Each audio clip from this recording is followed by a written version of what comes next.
美国专家称，拜登的国家安全战略是个骗局。那么，到底出了什么问题？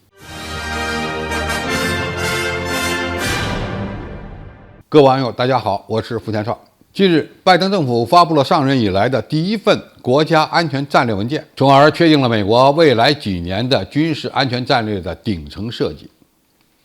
在这份文件中，美国毫无意外地表示，中国是美国最大的竞争对手和系统性挑战。然而，负责美国国防预算的政策主管贾斯汀·洛根和卡托研究所外交和国防政策研究主任本杰明·弗里德曼却认为，美国的国家安全战略是一场骗局，因为该文件并没有指导国防资源分配的优先级别。而真正关心战略的人会把重点放在预算使用过程上，而不是放在空洞的公共关系工作的文件上。如果说美国的战略文件提到了国防预算的话，也仅限于抱怨预算不足，也就是说该战略文件并没有可操作的指导意见。你也可以理解为这个战略完全是在打嘴炮。那么美国的国家安全战略文件是个真正的战略指导方针吗？还真不算是，因为它存在着几项明显的不足。第一，这些文件不符合战略的定义。真正的战略是有明确目标的，而美国政府最新推出的这份国防战略文件只是一份选择目标的指南。比如，他把中国列为竞争对手，把俄罗斯列为敌人，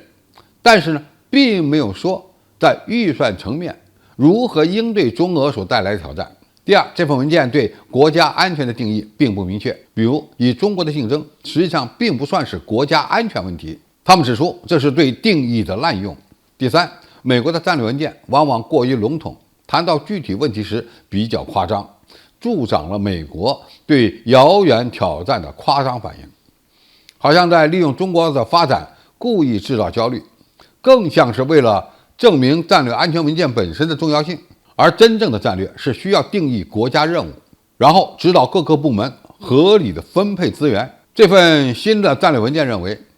美国的安全要求在国内改善民主和促进创新，对抗俄罗斯并遏制中国，还要防止核扩散，制止流行病，打击腐败。但是这些问题似乎与分配资源完全无关，只有一点还能谈得上是战略，那就是美国要放弃在中东推动政权更迭。这等于让美国可以将原来用于这一领域的资金分配到别的方向，但是这样具有指导性意义的内容却少之又少。真正的战略是这样的，比如在2012年，奥巴马政府发布了一项国防战略，称地面部队将不再适合反恐战争，因此规模要缩小，美国在欧洲的部队结构将减少。这一战略是基于美国在伊拉克和阿富汗战斗的经验所得出的。现在美国人提出要关注大国战争，但是似乎并没有提出与之相对应的国防战略。美国的国防战略应该指导国防预算，而预算则反映了战略的调整，因为美国的资源是有限的。美国的国防战略文件显示，正在全力关注与中国的竞争，并且不会因为俄罗斯的军事行动而改变。但是美国的预算又显示，其绝大多数的安全努力仍然致力于欧洲，任何所谓的美军远离中东的转移都只是空谈，对武力干涉台海事务的关注也没有实际行动。实际上，美国今年用于援助乌克兰与俄罗斯战争的支出远远超过用于其他的对外援助。总体来看，美国人似乎在通过战略安全文件时，假装以8500亿美元的价格管理世界，并祝贺自己的好运，而这些都不是真正的安全战略，而更像是拜登政府在完成一项工作，给美国民众一个交代。相比较而言，中国也会发布各种战略文件，无不指出具体的发展方向和明确的目标，并且对实现目标提出了时间表和解决方案。